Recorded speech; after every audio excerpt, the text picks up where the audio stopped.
And we are live. Good evening. I'm Steve Burgess. I'm broadcasting from my home in St. George, Utah. And I'm David Sabine. I'm broadcasting from my home in Ontario.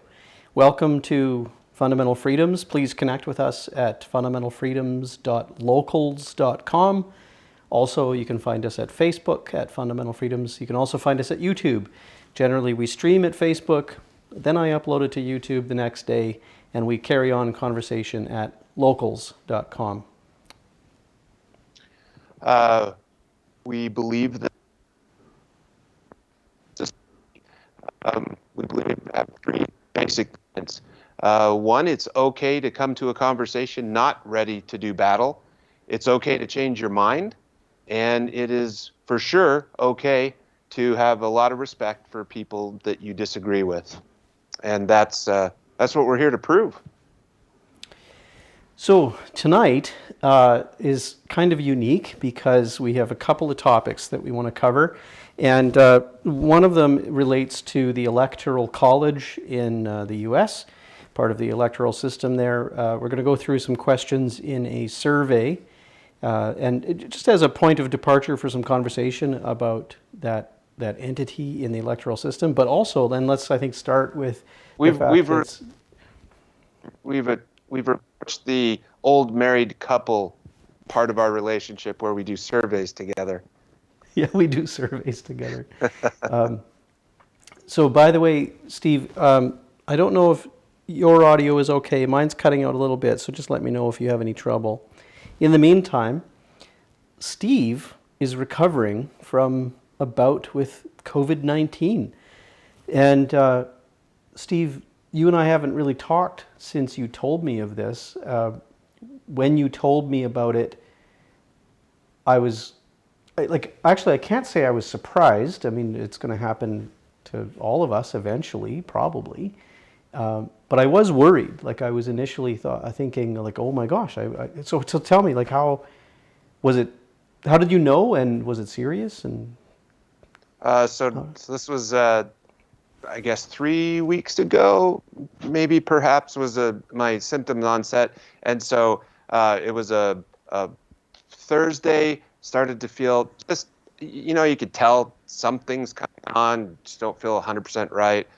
By Friday afternoon, was feeling kind of that I've got a cold, got something going on for sure, and then by Saturday morning, really severe symptoms. The worst of which was just a terrible sore throat, could hardly swallow, um, a, a pretty severe headache, kind of like a almost like a migraine, especially behind my left eye for me, and then uh, and then fever and just kind of complete inability to control my temperature, going from like freezing cold and shuddering to a fever breaking and sweating like crazy. Um, so just kind of muscled through that for a day or day and a half, and then felt very similar. I've had strep throat a couple of times, and it was very similar to that, but maybe more severe even on the sore throat part of it. And so decided to get tested. Got tested with it was not a saliva test, and it was not the full nasal swab. It was a nasal swab, but very like superficial, just right inside my nostril, and it was like a pregnancy test where they just apply it to a kit, and then it comes up with one line or two lines. And the person who tested me said it was very apparent and very immediate. Like they give it up to 14 minutes or something to develop. Mine yeah. was instantaneous. It just showed positive right away, which I don't understand how that works very well, but from what I do understand, it's like means I have a lot of antigens in my system or whatever. Um, and then so at that point it was like, okay, we need to quarantine, and we assumed my wife had similar symptoms. Some of the kids had some mild symptoms kind of earlier than that, and so decided it's going through our house and got a quarantine now and everything, and started to feel a little bit better by maybe Tuesday. But what I did notice, like I've in my entire adult working life, I've never taken a Monday through Friday completely off of work for sickness. And Mm-hmm. with COVID, it was like started Friday, and like even if I wasn't quarantining and worried about, the contagiousness of it and everything, I would not have been in shape to go back to work until that following Monday, at least, 10 days later. Mm. It was, even after I recovered and felt good, it was weird, just the up and down of it. Like Tuesday, Wednesday morning, I remember getting up, showering, like I think I may, hit my computer and log into my computer at work and get some work done, and then I kind of like go out, get the mail, and then go back to bed for 8 hours. Like it took nothing to just wipe you out. And that's, out of all the people I've talked to, and I know several now have had it and gone through it, that Mm-hmm. is, there's a lot of different common symptoms, but far and away, that is the one unifying symptom, is just exhaustion. Um, Mm. yeah. In fact, talking to somebody today who had really similar symptoms to me, Mm-hmm. um, really bad sore throat. They were sneezing and coughing, which I never really did. Um, and I was talking to them at work today, and they were at work and Mm. had actually tested positive tested negative on Saturday, and that's why they were back at work. And that's the difference, is she was had energy, like she was at work and not Mm-hmm. feeling great, but able to function. And I said, yeah, if you had had my version of COVID anyway, 3 days into it, you would Mm. not be at work. It was just, it's like mental fog, Mm-hmm. the ups and downs on the temperature, you know, I never had heaviness of lungs, like trouble breathing or any issues that way. A little bit of a dry cough, um, Mm-hmm. but yeah, it wiped you out, And so as I consider, um, had I had like asthma, had I had, just generally trouble breathing, or sicknesses wipe me out or whatever, which I don't. I'm pretty healthy, I think, Mm-hmm. generally. Mm-hmm. But if not, I mean, with other conditions and stuff on top of that, I can see how people just really get hit hard. It Mm. was not something fun to go through, certainly. But So I think I asked you, I think you sent me a text message that you have COVID, and I think I asked you how you doing, and your response was, it's weird, but I'm recovering or something like that. But so your comment that yeah, it was weird, that stuck with me. yeah, Your family though, like everyone seems to have recovered and doing fine. yeah. My wife's, it was almost like my wife's more severe symptoms were delayed a couple days, so we were offset. Like we were almost had exactly the same symptoms. Then I got Mm-hmm. worse. Then I kind of felt a little bit better. Then she got worse. Mm. The kids, I have uh, five kids, a Mm. sixth really good friend who ended up deciding to quarantine with us because she tested positive, and she's like, "Well, I'm just going Nice. to hang out with you guys then." And so she Okay. basically lived here for 7 or 8 days, and yeah, all six of them, it was like no more than 18 or 24 hours of symptoms, Okay. and they weren't that severe. And Okay. like And they they weren't were. taking painkillers, or really, I mean, maybe a couple of them took some ibuprofen or something, but I mean, it was very quick for them. They're all under 18, and yeah, the symptoms didn't last long, and they didn't seem to be down very long. Their So appetites were back, and your appetite yeah, is back now. yeah, didn't eat much for 5 or 6 days there, just didn't feel like it. And then Yeah. the other one that's really common that you hear about is the sight and or the taste and smell. Yeah. Yeah. Uh,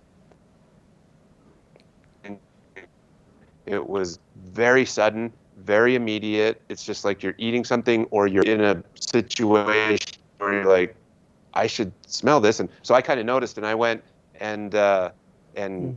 peeled a piece off of an orange, peeled some of the skin off, Yeah. and Yeah. my nose and just inhaled. And it was like you were smelling cardboard or a piece of wood. It Oh. just absolutely no odor whatsoever. And today, it's been, like I said, probably close to 20 days or something. And today I Mm-hmm. and peeled an orange and breathed in. And I would say I could detect it, but I'm maybe 5% of smell and taste bland, which without smell, taste isn't there. But I can taste sweet and salt and stuff fine. But yeah, the smell, which is weird because I'm not I'm not stuffed up, don't have a sore throat of any kind anymore, Mm-hmm. not coughing really anymore. And I'm like, so how is my smell gone? Usually you would associate that with stuffiness or whatever, but Mm-hmm. it's just gone. Just can't smell anything. So Wow. yeah. Yeah, I've heard that before. There's a guy I work with in a team, and last week or 10 days ago, he said he'd come down with some symptoms and he couldn't taste or smell anything. And he didn't stop working though. Like, I think it was not so bad for him that he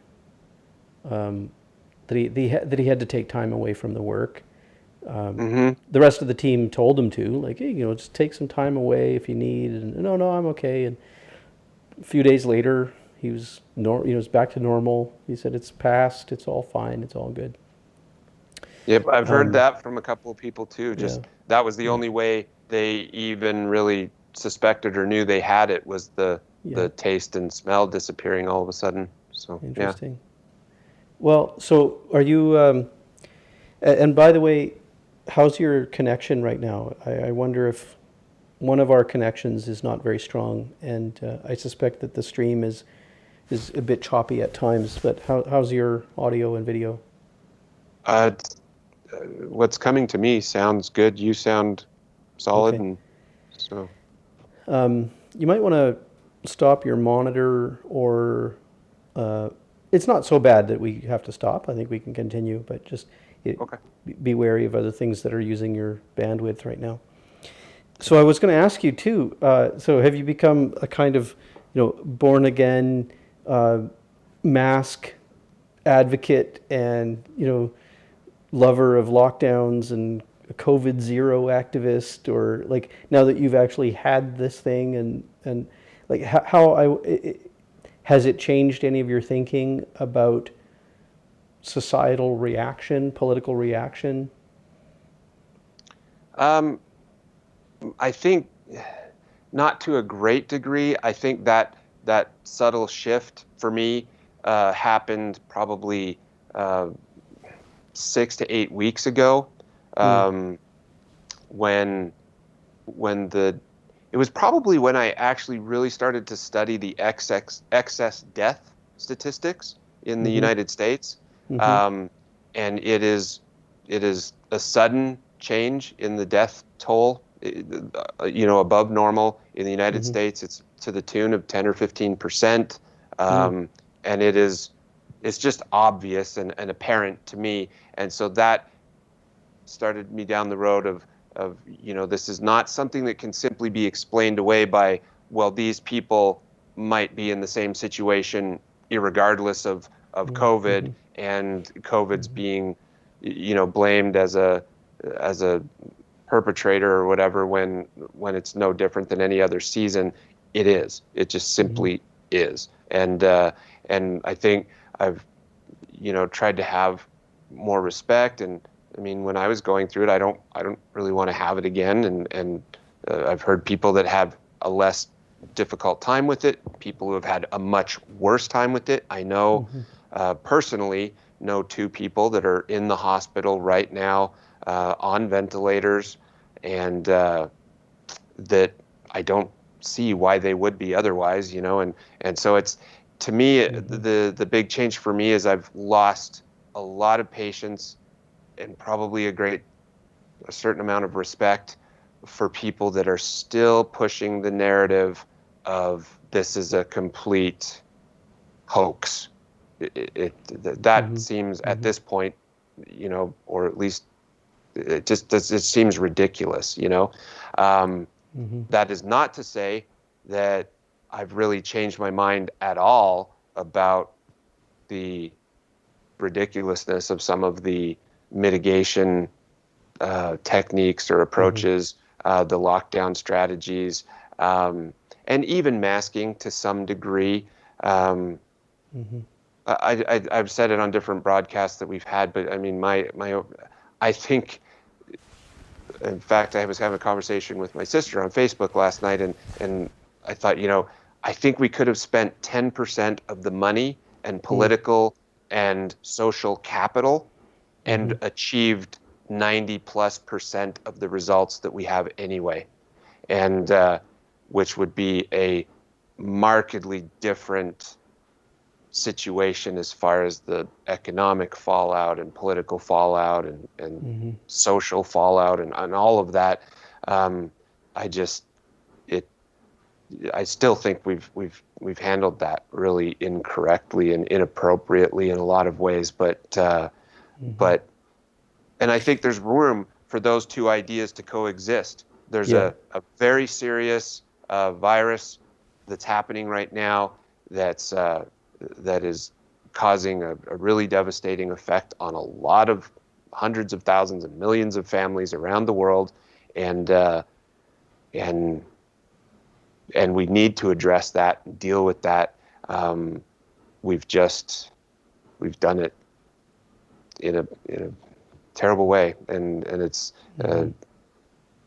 sad. I'm a little bit disheartened about where we're at 10, 11 months later here, Me too. and the cumulative effect of all of the small things. That it's not a big deal to wear a mask. It's not a big deal to social distance. It's not a big deal to cancel a couple of vacations. It's not a big deal to wear masks to school. It's not a big deal to take a few classes, from home virtually. It's not a big deal to attend church virtually. It's not a big deal to avoid big family gatherings. It's not a big deal to not have access to concerts and parties as much as you're used to. All of those things independently for a short period of time are not a big deal. All of those things collectively, extended over a year or more, I think is a very significant thing. And I don't think that there's enough conversation happening from that perspective as far as weighing out that cumulative, sustained effect versus what can we do about this virus anyway. There's Yeah. Yeah. there has to be some conversation about how much effect can we have. Certainly we should. I think we can have some with our actions and our you know being careful in different ways, but Well, so I posted something the other day about this word hoax. And I agree with you that anybody that's saying COVID doesn't exist or that it's all a hoax, I think those are the fringe. Those are the very few, and and they have many reasons to be suspicious and cynical. Probably, they're probably suspicious and cynical of virtually every societal action that or political action. But aside from those folks, I do think that the hoax, if there is one, is treating this as though it's Ebola,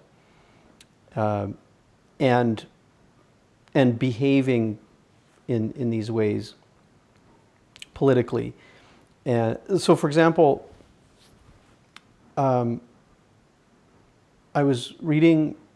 So there's a guy I know personally, and I saw a tweet of his today, and he was riding a streetcar in Toronto from so he's on Queen Street West, essentially, which, Queen Street is very long in Toronto, and there's the 501 streetcar that goes from east to west, and it really covers a few kilometers, 8 or 12 from downtown to the Humber area. And in a short stretch of like 5 or 6 kilometers, which isn't very short, he saw 76 storefronts that are closed permanently, boarded up. We're out of business. Lease sign for lease. 76 in just on one street, in one portion of one street, and I don't know how we get back from that. I don't know how those families come back from that. I don't know how the employees of those businesses come back from that. So the cumulative effects of all these things that you listed aren't enough in the conversation, in my opinion. So I think we And should it's treat it seriously, the disease, and we should treat seriously the need to have economic activity. And thirdly, okay, so yes, the disease is real, I think. Yes, the political strategies have been devastating, and probably, probably there was a way to achieve 95% of this benefit with less trouble, to be more surgical about the policies, deal with long-term care facilities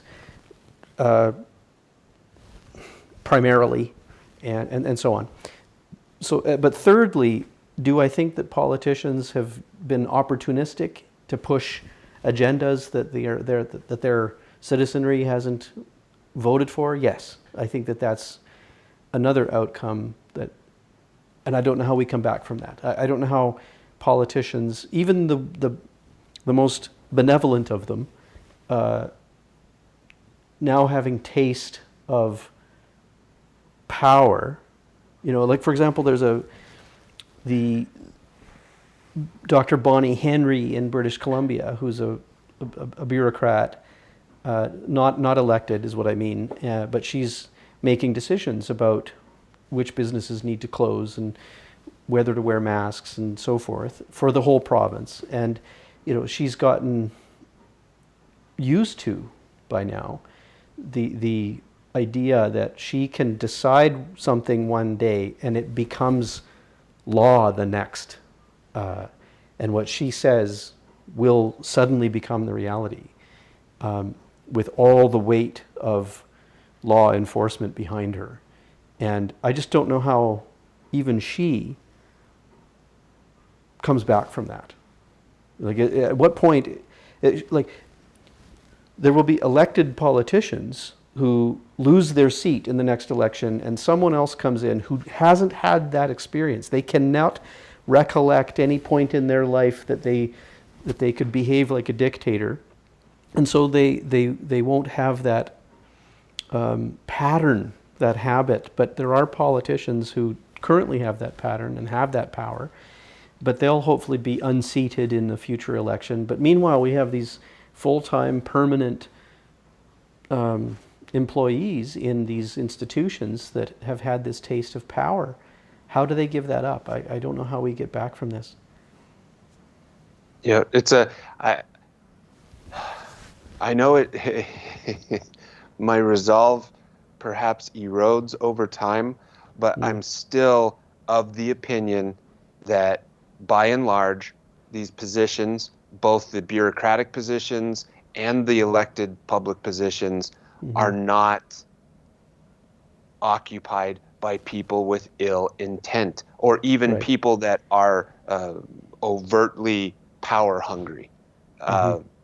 My contention is that there's this vicious cycle, and maybe it's purely an academic or semantic difference anyway, but there's this cycle that happens where we we look to the government or to these bureaucrats to say, what are we going to do about this? How are you going to fix this?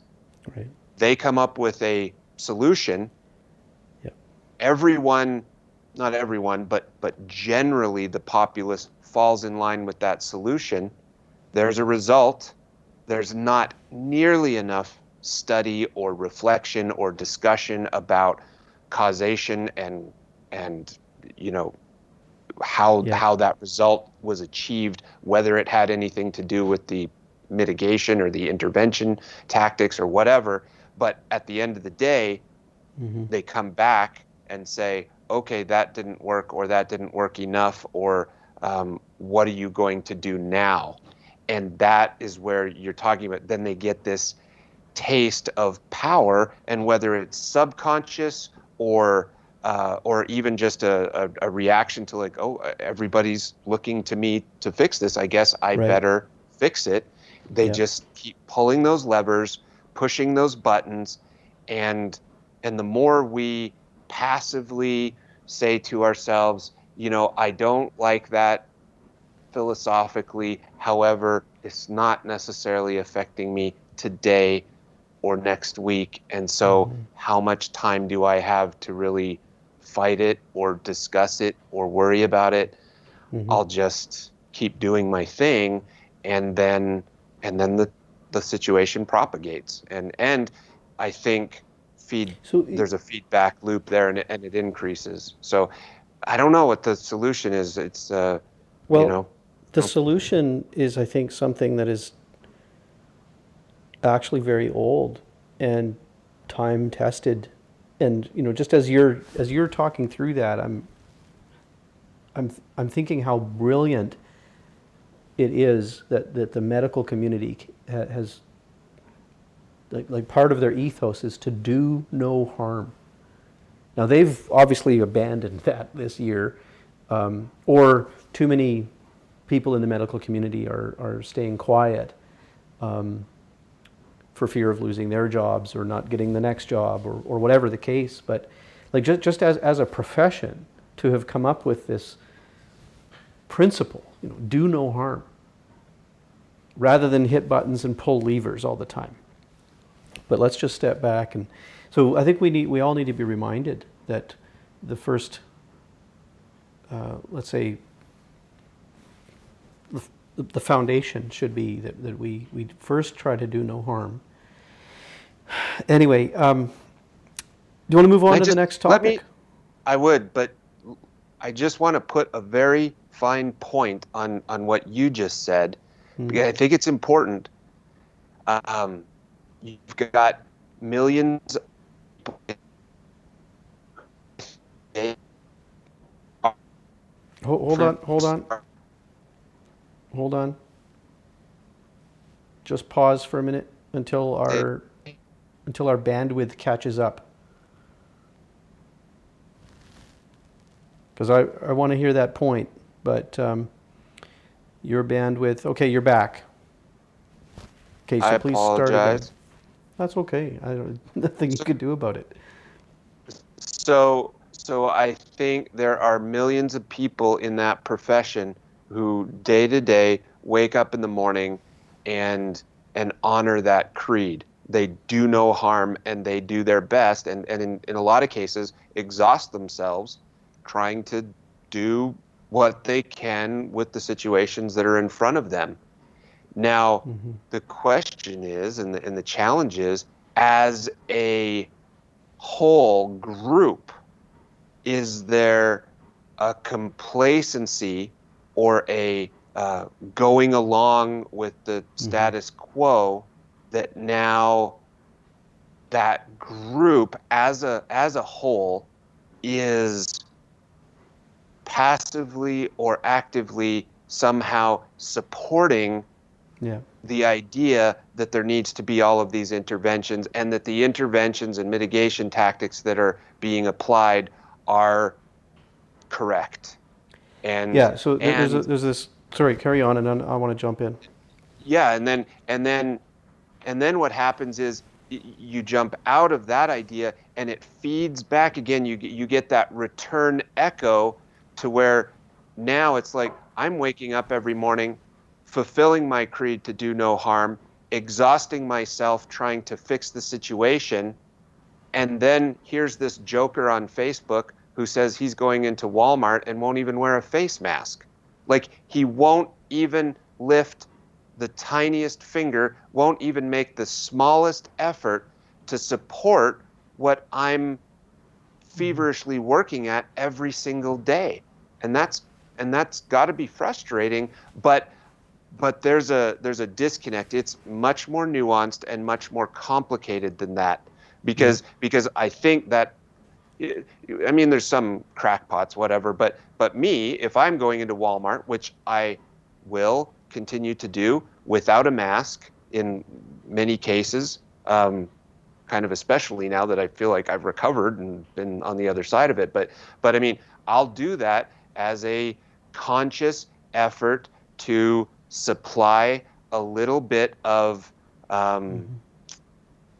a little bit of uh, pushback, a, Civil a, disobedience. a little bit of disobedience, a little bit of of contra, force against that idea that we collectively just sort of let it happen as it's happening. Because I feel Yeah. like there needs to be the approach needs to be fixed. The approach needs to be tempered and and thought about a lot more, and before we just go 2 more years, which slips Yeah. by in a hurry, and all of a sudden we have trouble explaining to our children the world that we used to live in before we got ultra conscious of disease, and every single person around me is a potential disease vector, and Yeah. that's how I have to approach the world and see the world. And I think we've lost far too much if we let that happen. um, Absolutely even true. even though there is a significant cost on the other side of that equation. um, it just Yeah, but the yeah, harm. yeah, the harm outweighs it. Okay, The so cure. this you're there's I think the phrase is called the Abilene paradox, and I'm going to botch this because I don't quite remember it, but it goes like this: that a group is capable of a decision to which none of the individuals in the group would ever comply or adhere to or even promote. And so this is what's happening. I think we have, on an individual level, people in the medical field, no doubt, trying their best to do no harm, do the best they can within the circumstance. But as a collective, if we can assign them to a group, the medical community is not, I think, doing enough to demand better data from politicians, offer better strategies. So the collective action is turning out to be something that no individual would ever agree to. It's interesting. It's a firing squad mentality. Uh, you know, I'm No, going well, to. that's different, I'm, actually. That's kind of like that's an abdication of responsibility. I'm just doing my job. I'm not responsible for what happens after the bullet comes out of my barrel.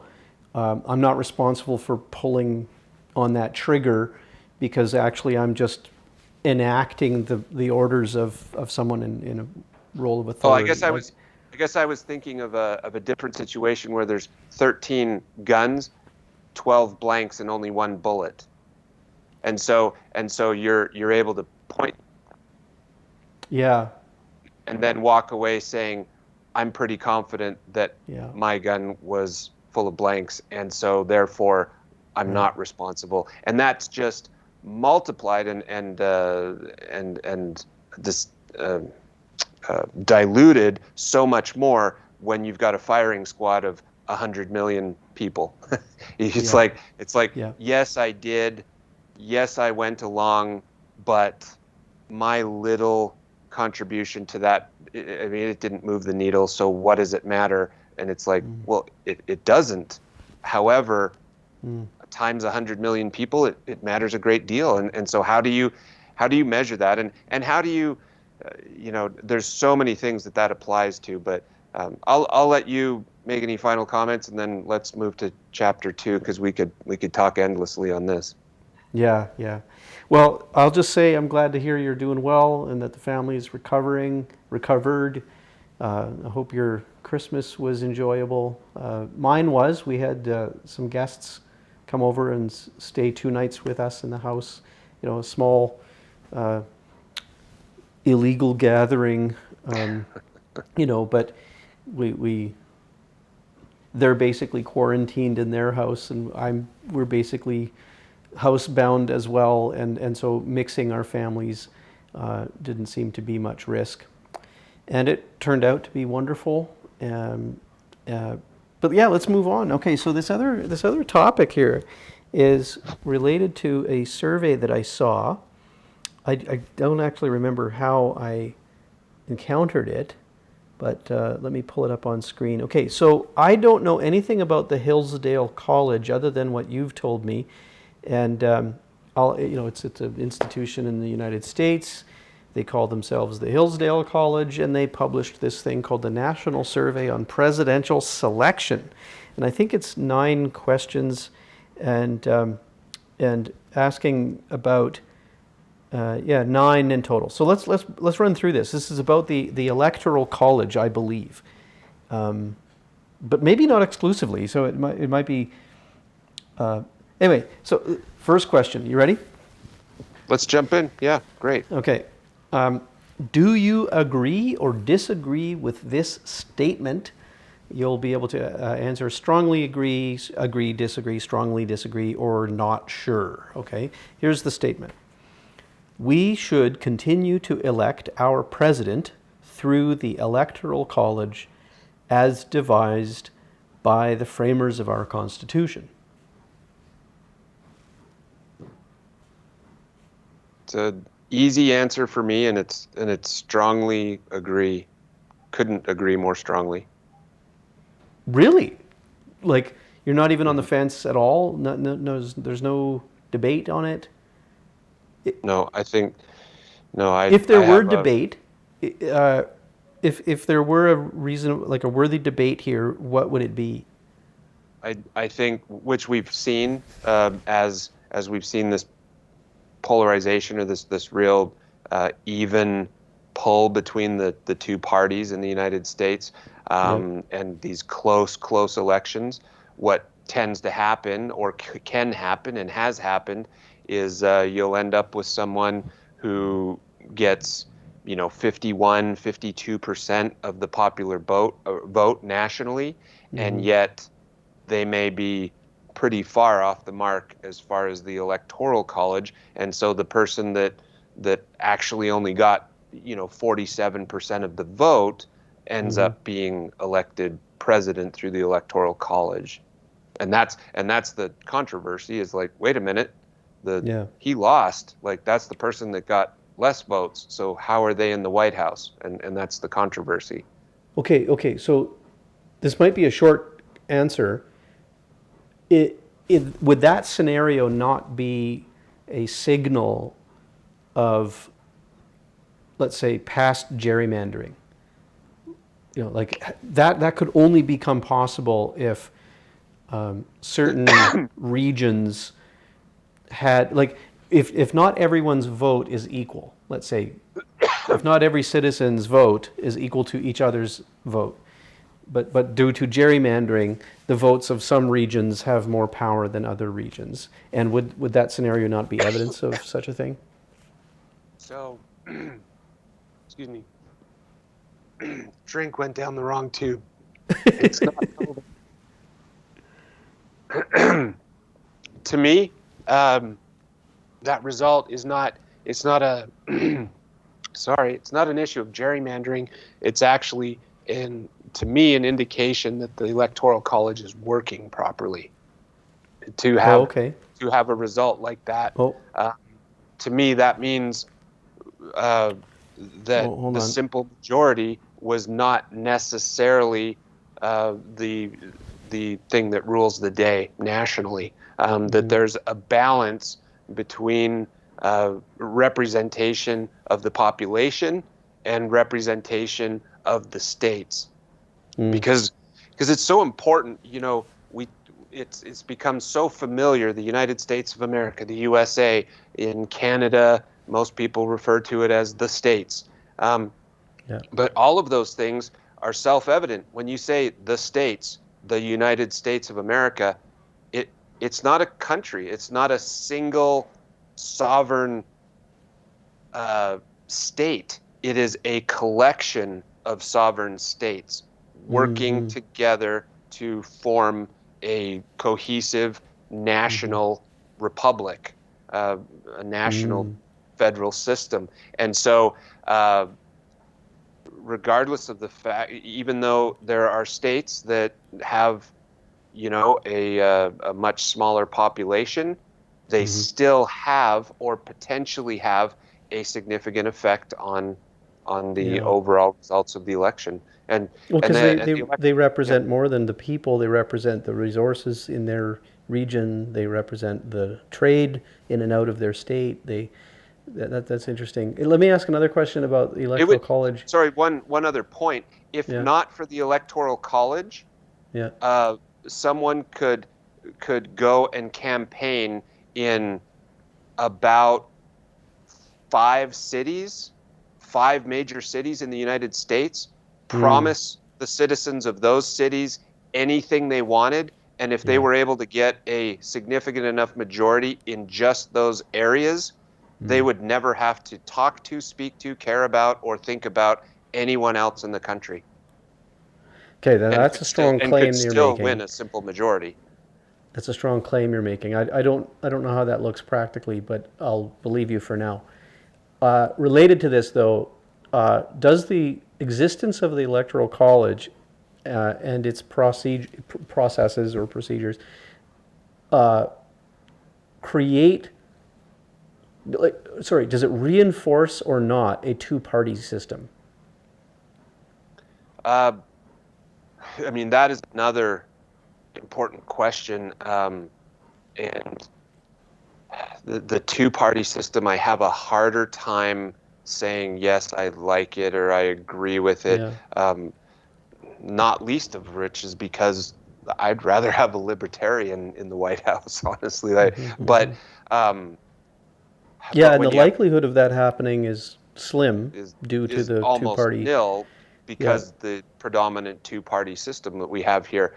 One thing yeah. about that's nice about the two-party system, though, is that you have decisive elections, and you can have, you know, unlike Not in like people aren't 2020, we don't have a aware. decisive election. Yeah, people aren't aware. People don't understand when I explain to them how it works in Canada and a lot of other democratic systems where Yeah, you've got four or five or even six relevant parties that are yeah, garnering, double digit percentages of the vote, yeah, then, so the party that gets 38% wins, but yeah, then the next two most popular parties get together and say, well, if we combine our votes, we have yeah. 54%. So we're going to make a The government. And then it's coalition. like, it's very messy. And I don't know which is better necessarily, but there's something to be said for, like I said, the decisiveness of that. Well, yeah.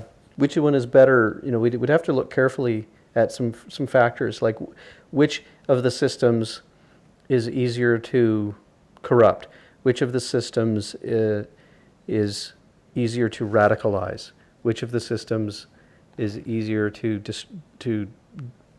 negate entirely. Like, so that's a whole other topic. But let's go. Strongly Yeah. agree that we should continue to elect our president through the Electoral College as devised by the framers of our Constitution. My inclination, by the way, would be probably agree, because it seems like changing something that fundamental should be done very cautiously, and Yep. and do you believe that young Americans receive a proper education in American civics, including how the Constitution works and its importance to liberty? Me first? Yeah, go ahead. Two things about that question. Number one is my answer is no. There's certainly not. We do not receive or offer or encourage enough education about how the system works and Yeah, and what your philosophical and practical uh, opportunities and role is in that system. Second is just I would say, a small critique about the wording where they added "and its importance to liberty." right. I'm not sure that that clarifies the question necessarily, and it sort of betrays Hillsdale College's political leanings, But Yeah, yeah. but but fundamentally, no, we're not doing a good enough job of, because no one understands the Electoral College. They, other than it's just this complicated thing bunch of old guys came up with 200 years ago, and it doesn't really apply these days. And it's like people don't understand the consequences of erasing the Yeah. electoral system that we have. It is philosophical. It's so philosophical that it's hard to wrap your head around to some extent. But it's the republic that was created by the framers of the Constitution predominantly was not intended to protect the democracy. It was not protected to, or not created to protect the democratic aspects of the government. It was created to protect the freedoms of the individual. Individual liberty was what was being protected. And the philosophy was that if you protect individual liberty and then apply a basically democratic process, that you can have pretty good government, because they saw time and time again a simple majority is just rife with problems. I mean, Yeah. lynchings in the early part of the 20th century in the southeast United States, lynch mobs, that is a product, fundamentally, philosophically, that is a product of democracy. There is so many African American people.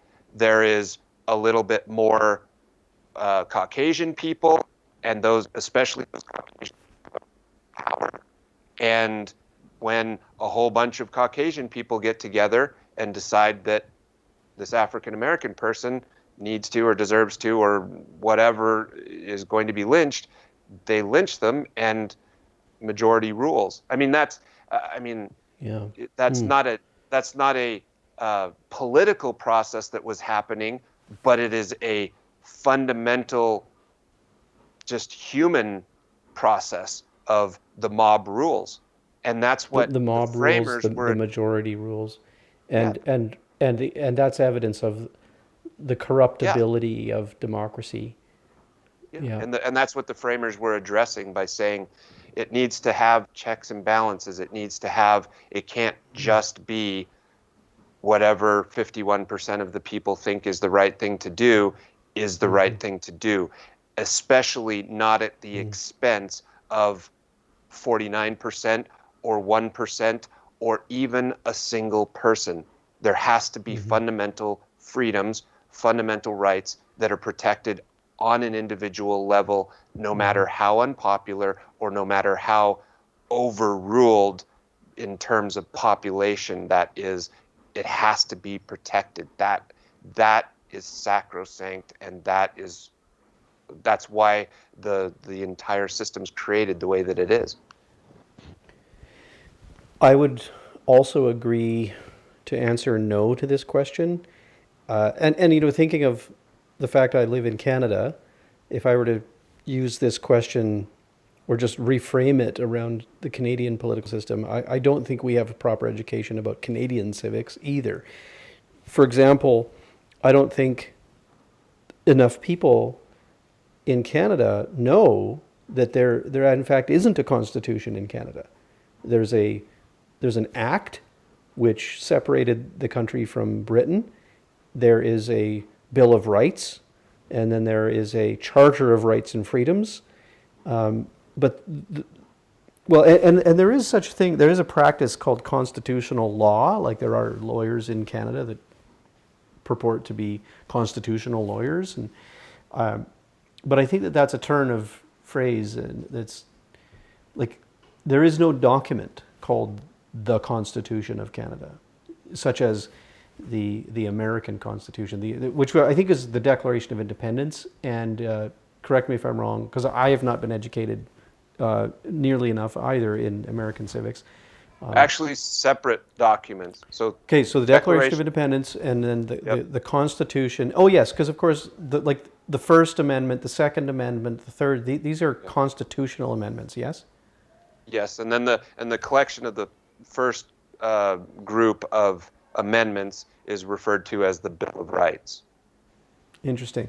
The time frame there too, like from the Declaration of Independence to the writing or the enactment of the Constitution, how much time passed? Now you're testing me. It's at it's at least several years.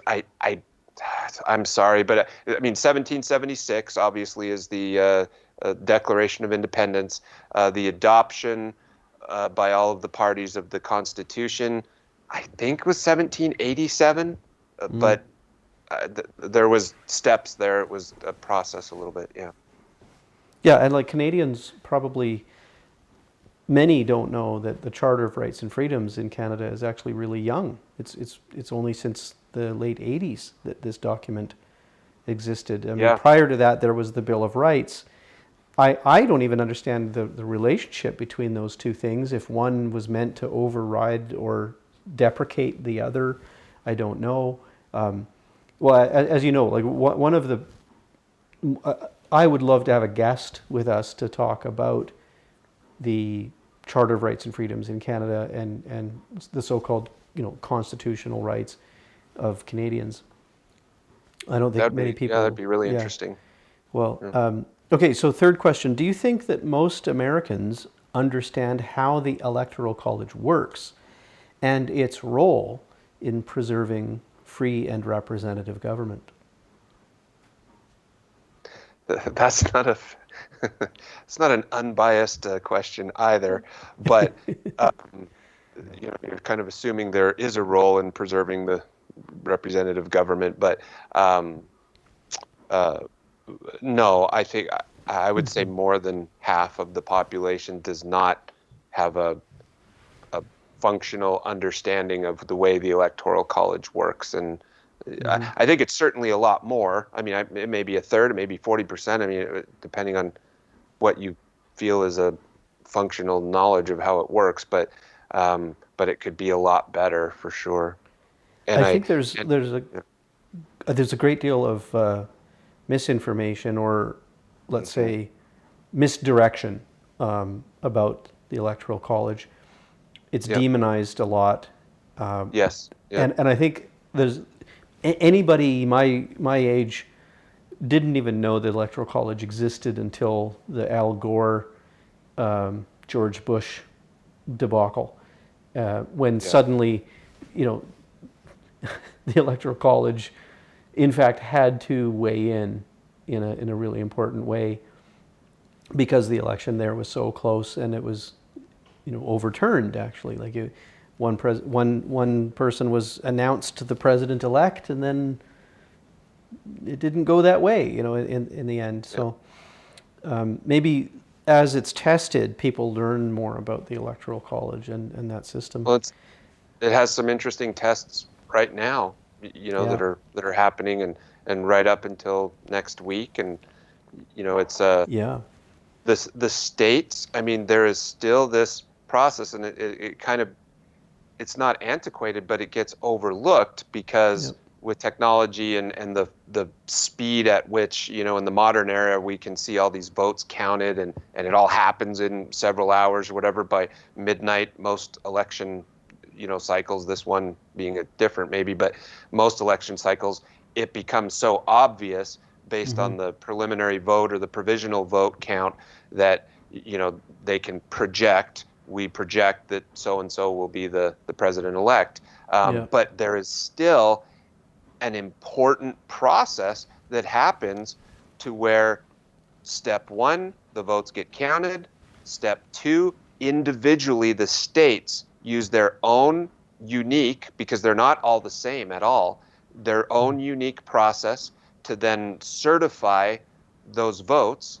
Mm-hmm. And then the electors, which is the Electoral College, is a group of people, actual people, Mm-hmm. that those people are virtually or physically or whatever get together and say, this is our state. We're from Utah. We're from New York. We're from California.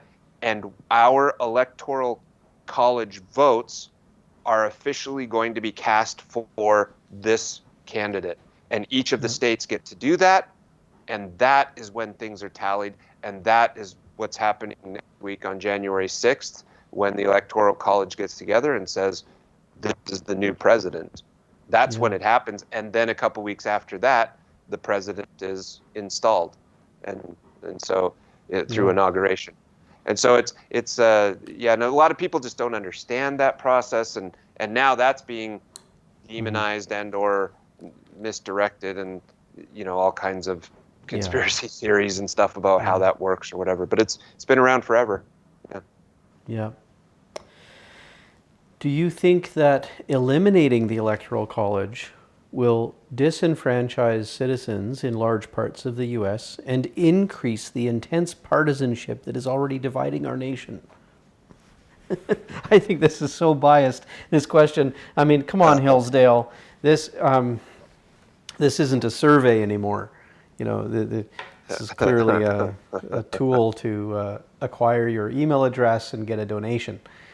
Yep. But But we can point that out and still answer the question, I suppose. yeah, Um, yeah. I think there's two parts there. There's the disenfranchisement, and yes, I agree that there would be a lot of disenfranchisement.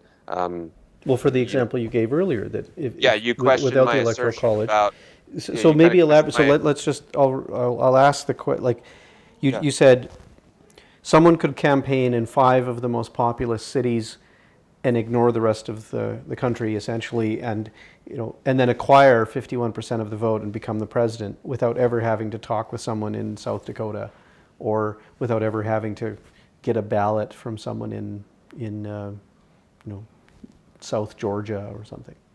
So So set aside my assertion of 5 cities. Put yeah, it this way: 10 states.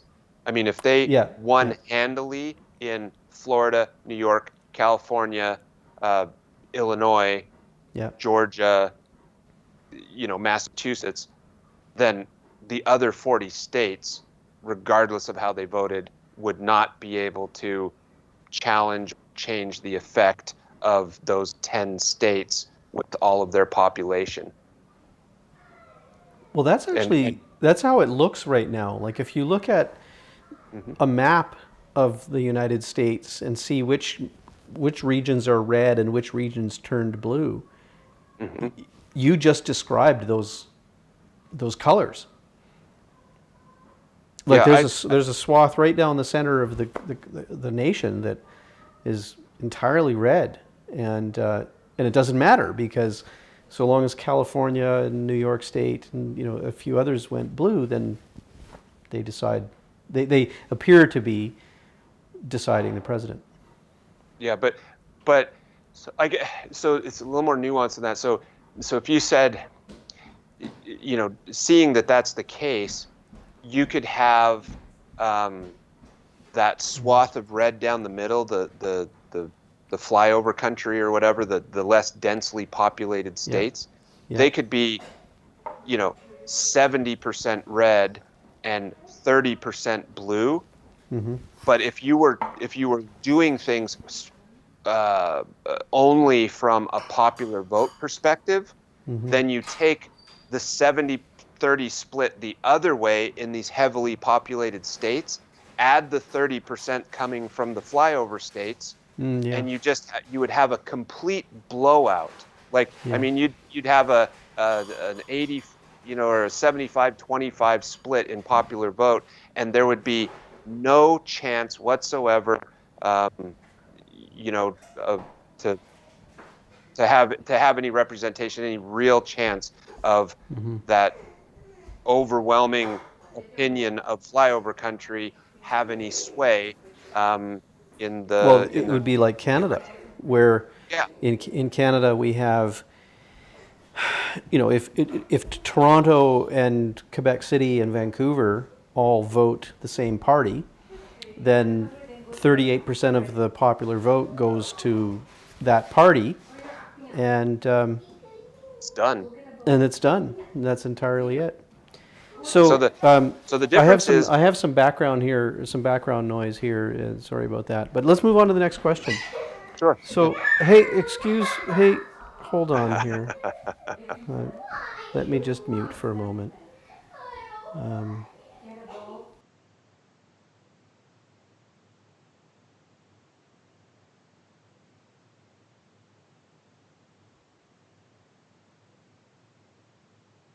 This is where the rubber hits the road.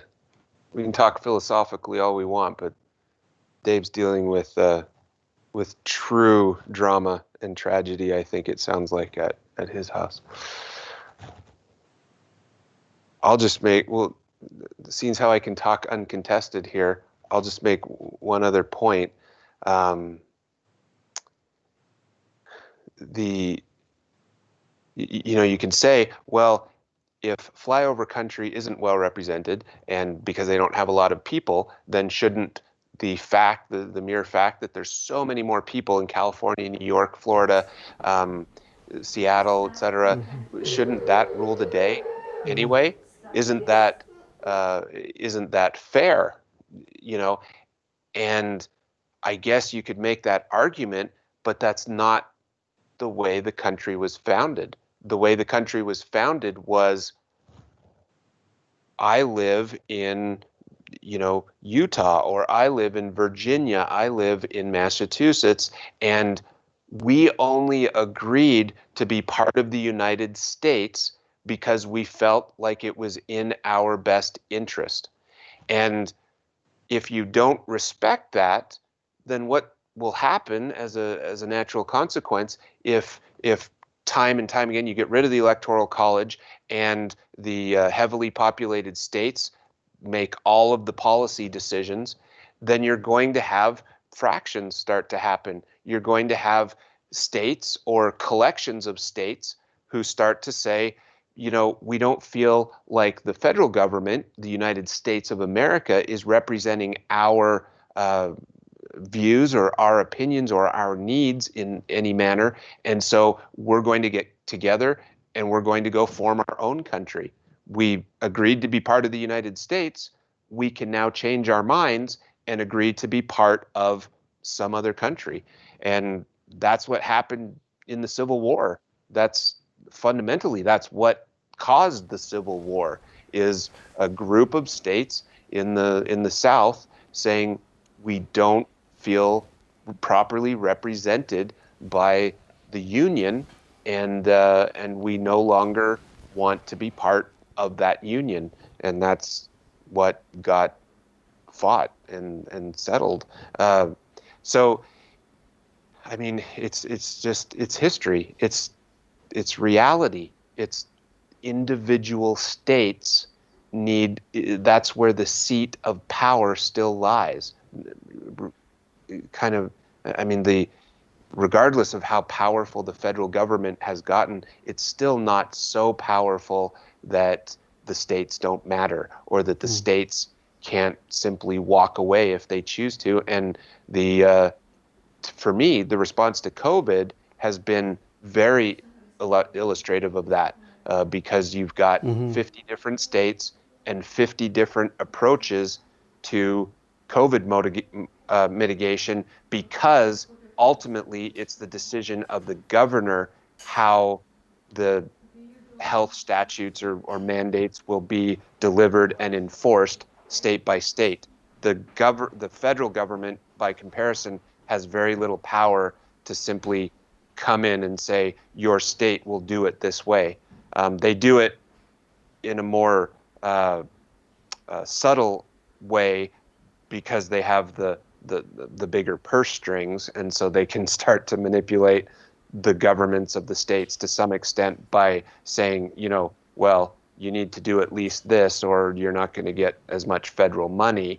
But but but when the rubber hit the road and decisions needed to be made in a real hurry about, are we going to lock down? Are we going to allow restaurants? Are we going to close gyms? Are we going to mandate masks? Are we just going to encourage masks? Each governor was the one to make those decisions. And that's our government. It's not, It's that's why we it's don't call our country America officially. We call it the United States of America. Yeah, I'm back, by the way, and I'll Welcome have back. to yeah, I'll have to watch this little segment here to find out what you said. I mean, and everyone's fine here. We had Like, a good conversation while you were away. It's fine. yeah, so it's important to admit that this is my living room, and right there is a kitchen, and we have two children, age 5 and 8, and they're having snack. Like there's no school.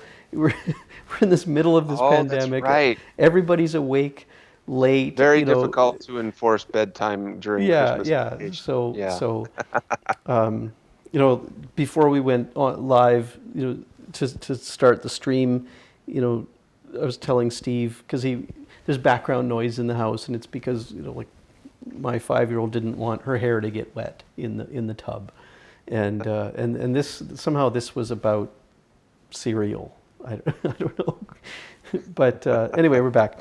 So I wanted to comment here about the fact that the governors of each state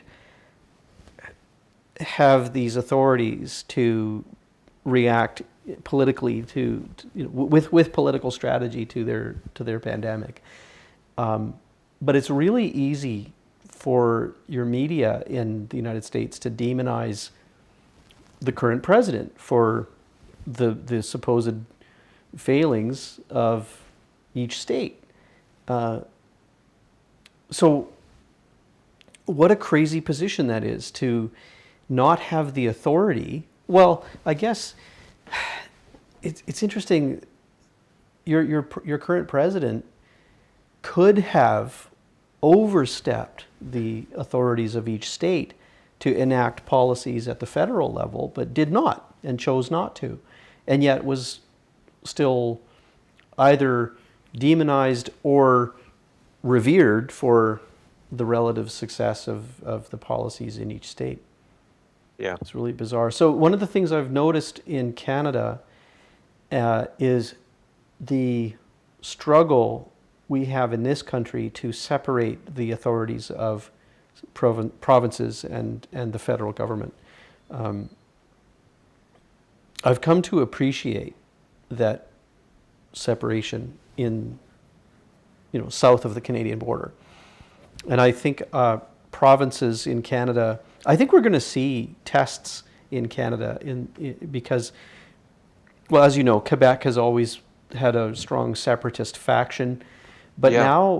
now like there are serious conversations taking place about whether Alberta should separate, if not wholly, at least they're talking about ways to, for example, create a provincial pension and pull out of the Canada pension plan completely. Or they're talking about, like there are some, like Quebec has actually provided a model for that separation.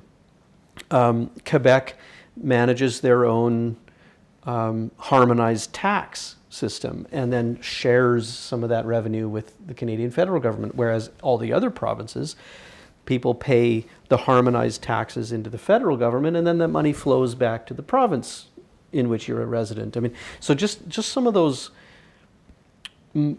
structures in Canada, I think, are going to be tested as provinces, and I would advocate they should demand more autonomy from the federal system. Yep. Here it's constitutionally mandated. I mean, that wording is right in the Constitution. Any powers that are not specifically assigned to the federal government by this document are automatically considered powers of the states or left to the states. And through legislative processes and executive processes over 200 years, I would say those lines have been muddied and grayed a little bit, but that doesn't supersede the fact that the wording is still there, and that's still the Constitution, and it avoids some of the problems you're talking about. Yeah. So this question took a long time, actually, come to think of it.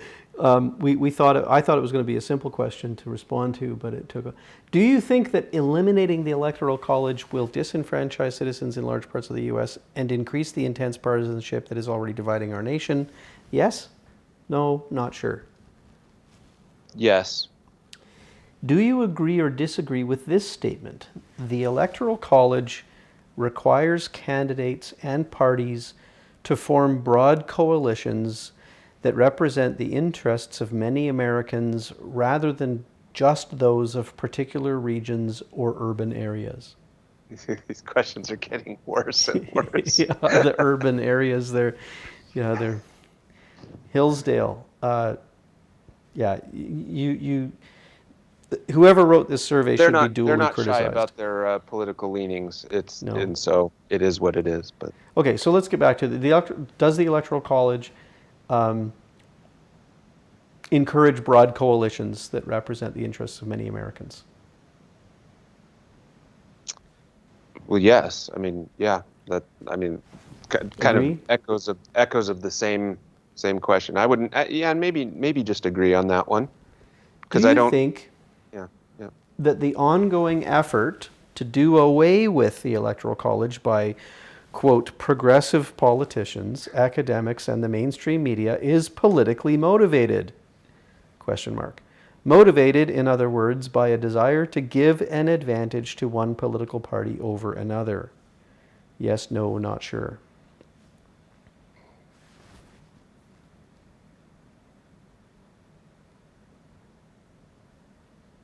Yeah, I mean,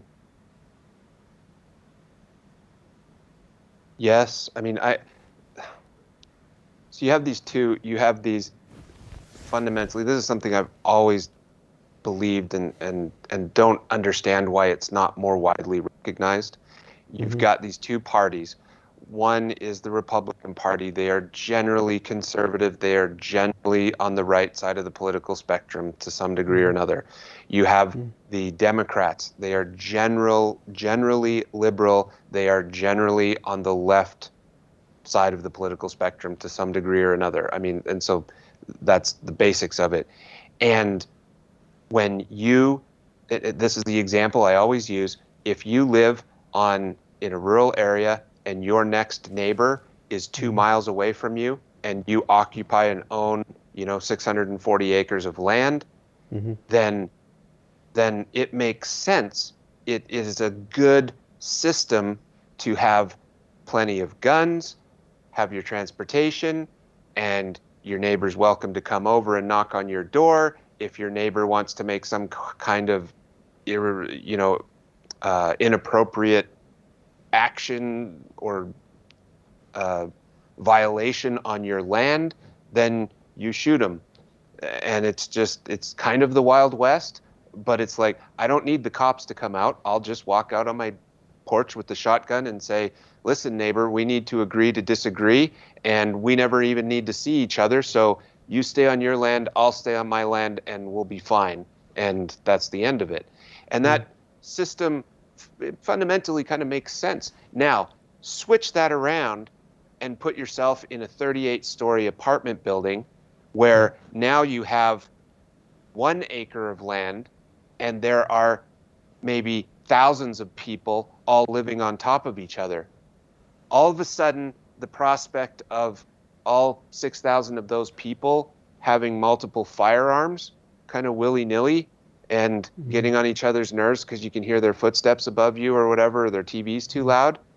It's Yeah. like now I am much more in favor of some centralized control and governmental or Mm-hmm. uh, power action or whatever to mitigate problems and to organize, and everybody needs to pull their weight, and we need to live together and figure out how to live together because we're living together, like it or not. And so it just the more densely populated an area becomes, it just makes sense that there is going to be more liberal, more centralized government sorts of political leanings. Mm-hmm. And the more sparsely populated an area is, the more conservative those values are going to be. And so this question, um, one political party over another. I mean, the Democrats would definitely benefit. We're seeing an urbanization of the country. We're seeing an urbanization of the world. Mm-hmm. Populations are generally becoming more centralized, and uh, the Electoral College, what it protects is the idea of this dissemination of power. It's not just, you know, urban populations and their particular political leanings and needs or whatever cannot necessarily run roughshod over the rural populations. And that's, I mean, it's through the auspices and through the mechanism of protecting the rights of the states. Hmm. But what it functionally is doing right now in our modern era is protecting the rights of rural populations and sparsely populated places. Sorry, that's a long answer, but I feel passionate about that. I don't know. I don't understand why Hmm. people feel like it's this fundamental difference. Like, I'm a conservative, I'm a good person, and you're a liberal and you're a bad person. It's like, no, you're in a city of 10 million people. Of course, you're going to want a little more government and a little more police and a little more, cohesiveness and a little more centralized government than I want when I live in Hmm. Saskatchewan with a million Hmm. people spread over a Yeah. crazy amount of land. It just makes sense to me. I don't understand why anyway. There's another angle here too, which is the Electoral College is demonized by progressives because, let's say, it represents a tradition or an historic institution. Um, it represents a status quo. It's certainly a mechanism in that political system that holds that system in place, and progressives many would like nothing more for that system to be disrupted and allow for new structures. The one meme that I see often about the Electoral College is this notion that you know these 13 people decided your president, Yeah. whichever number 13. Maybe those are the electors in Florida, or these 7 people. So this idea that those 7 people, their vote is somehow more important and more valuable than my vote as a citizen, and they're the fascist group of far right wing traditionalists and whatever, like, or they're the colonialists and we're the enlightened liberals. And so this dichotomy is described over and over again in these memes. I do think that there is an ongoing effort to do away with the Electoral College by progressives, and it is politically motivated. I think that they feel getting rid of the Electoral College would allow the opportunity for large urban centers, which generally vote left leaning, to decide every election. I think that's how these are tied to your comments. How about we answer yes and move on? Sounds good.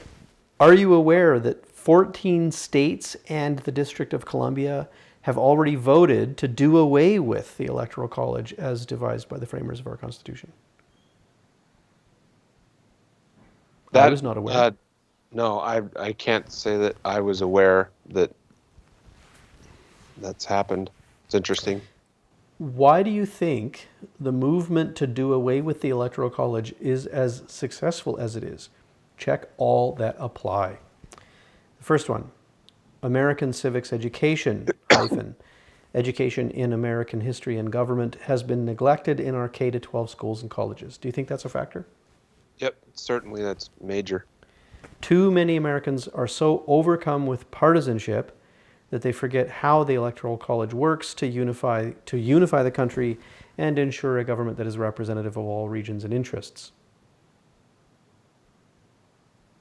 Yes, I think there's a real, if people understood it better, I think both sides potentially would have a stronger appreciation for how it protects things. It's the Hunger Games. If you have just an Yeah, overwhelming yeah. groundswell of progressive politics, and then that's In the capital.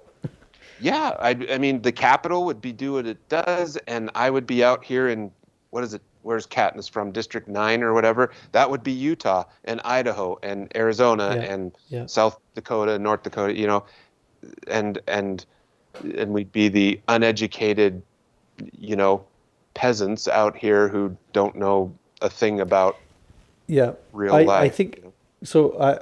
I watched the Hunger Games again this year, earlier this year, uh, and it struck me that certainly the first and second of those movies are they are a communist dystopia.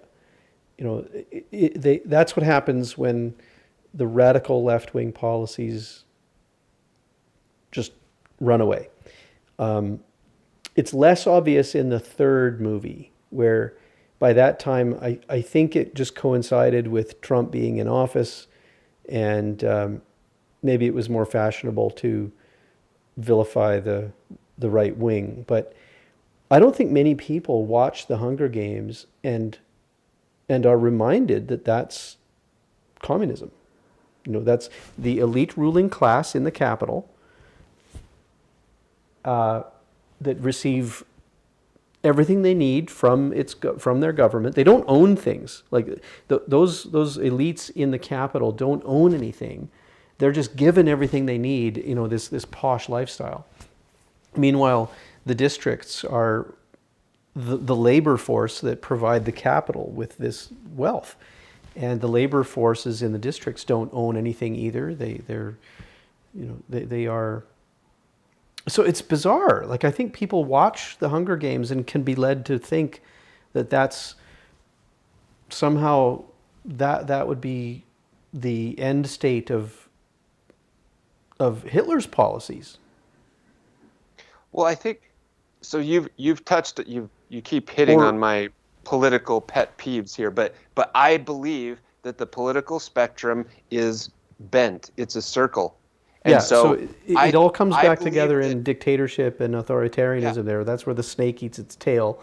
yeah, Um, National and Socialist Germany of the late 30s and early 40s, I think is almost indistinguishable from early Mao's China and yeah, from Lenin's early Soviet Union. I mean, that's two polar opposite ideologies, yeah, but two ideologies taken to such an extreme, such an unreasonable extreme, that yeah, they essentially end up at the same place, functioning and killing people and yeah, destroying people's lives in basically the same way. And for the vast majority of the population, it simply doesn't matter whether it was socialism or communism that got you there, or whether it was complete unfettered capitalism and dictate, oligarchy or whatever that ended up getting you there. It's still a powerful elite completely controlling the underclass and yeah, and murdering the underclass eventually. yeah.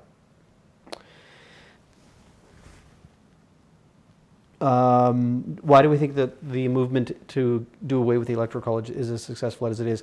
Third factor, left-wing domination of the media, as shown by the New York Times 1619 project, undermines informed patriotism by promoting a biased distortion of our nation's history and of our Constitution.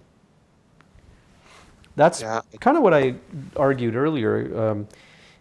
The demonization of the status quo, or the traditionalist, the patriots.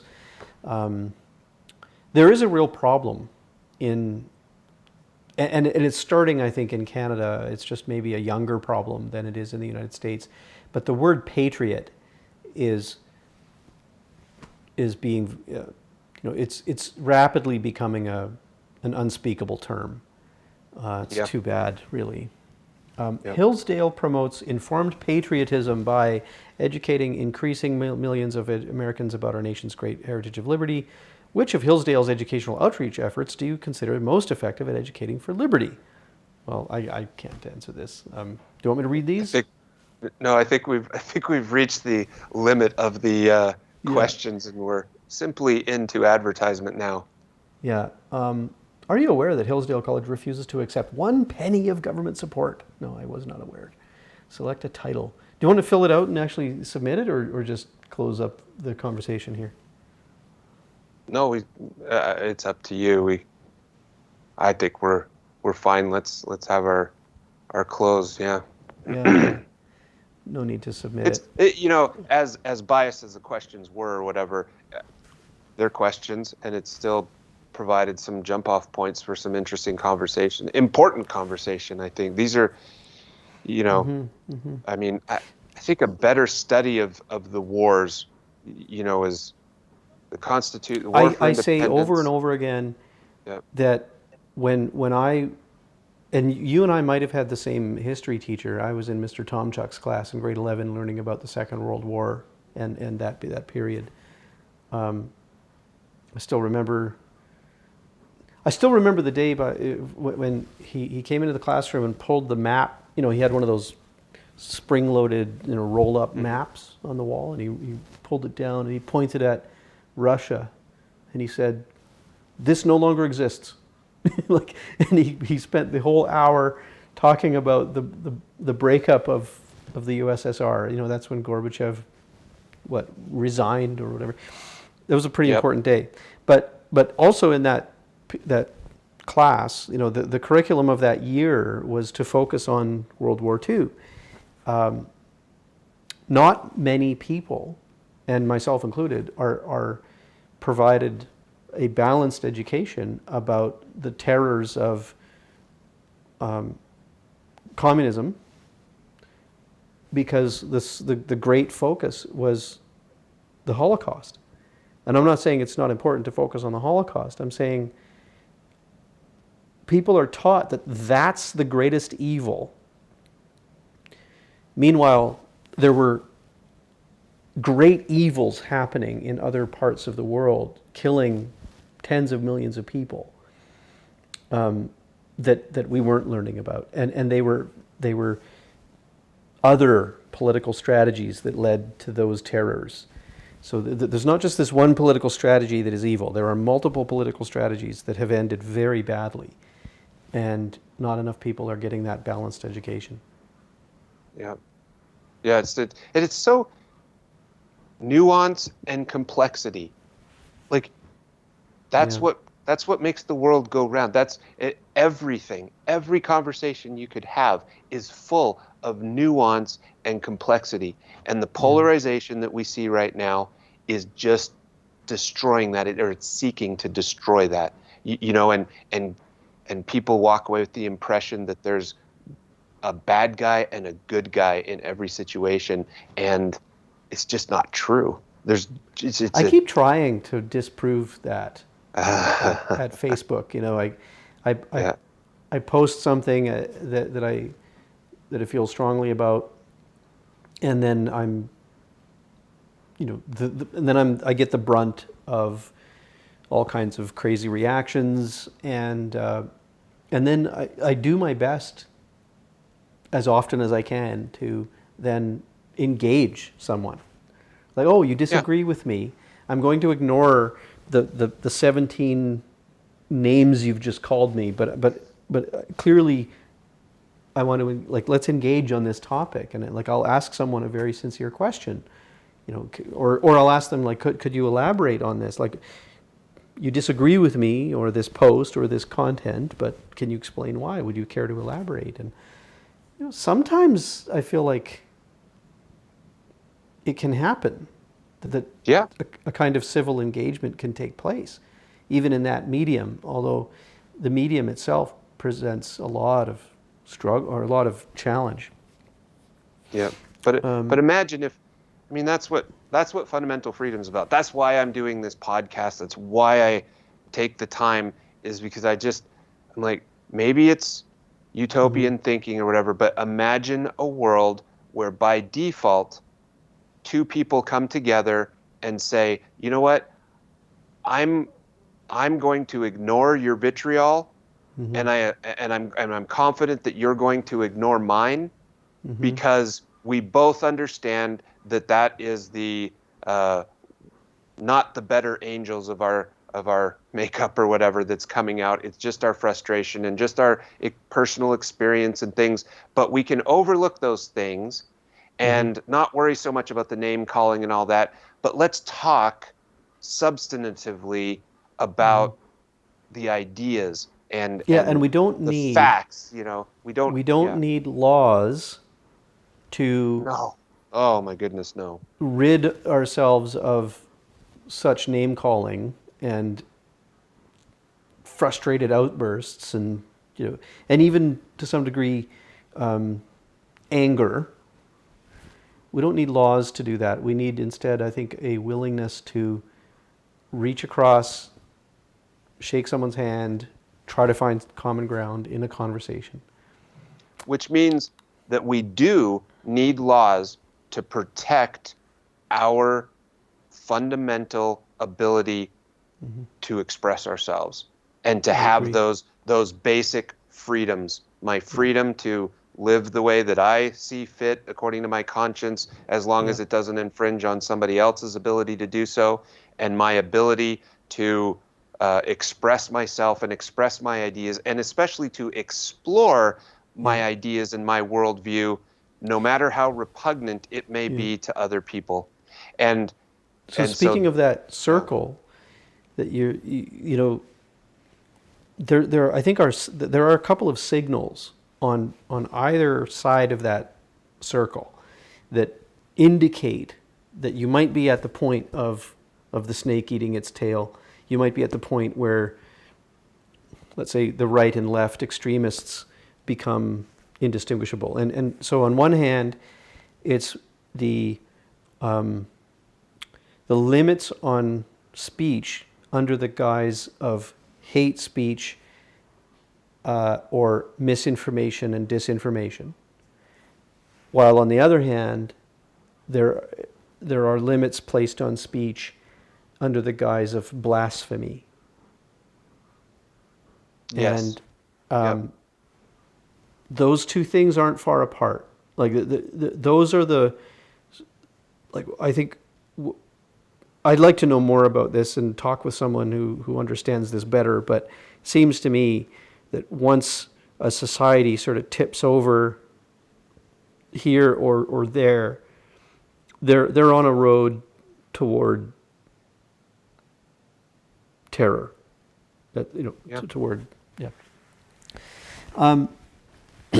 We have a couple of interesting. Well, next week we have an interesting conversation lined up, and I look forward to that. I haven't, by the way, on that point, I haven't really thought about a good question to pose to Mr. Davies or Dr. Davies, I guess. So I'll be reaching out to you between now and then to maybe talk about that further and maybe help me come up I with. have.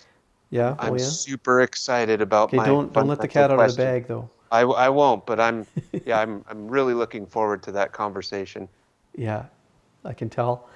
And yeah, it's going to be great. So Anthony Davies is on with us next week, or at least we're all scheduled to be together next week, and we hope it all comes together nicely. Um, and we have a few others, sort of, we're juggling that we're trying to line up and get into our schedule. Uh, Promises to be an interesting month, I think. Good start to 2021. Yep. Good to Well, it's see been you an again. absolute pleasure, David, and Yeah. thanks for taking the Yeah. time. I hope the recording has worked and our audio issues have seemed to have sorted themselves out. And I'm going to go and tuck my girls into. Maybe they're asleep already, if any luck. But I'll tuck them in. And I've been reading, by the way, I've been reading the Aesop's Fables. I should bring the book here to hold it up. It's a really good collection. Mm, They're very brief, but it's I think it's all of the known fables that Aesop wrote, and mm. simply translated, like without a lot of fluff. So each fable is like a paragraph, and that's it. Uh, Oh, we've wow. we've been going through those. They're pretty fun. Anything else to say? No, thank you for sticking with us. Those of you who have been watching, and hope you find it meaningful, and love to engage with you, yeah, in some form or another. So please reach out. Yeah. So like and subscribe here at Facebook if you wish. Probably by tomorrow, maybe Friday, I'll have this recording uploaded to YouTube. If that's your preferred platform, you can like and subscribe there.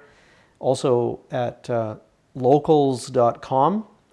That's a platform run by a libertarian, or at least a self-proclaimed libertarian, former leftist, Dave Rubin.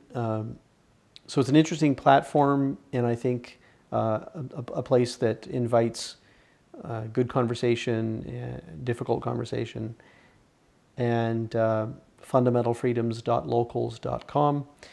A friend of mine, by the way, Steve, told me that he was looking for that and couldn't find it. Like, it's hard to search for that, and if you don't quite remember. So I think next time what I'll do is put it on screen somehow, that, and I'll also put it in the description under the videos.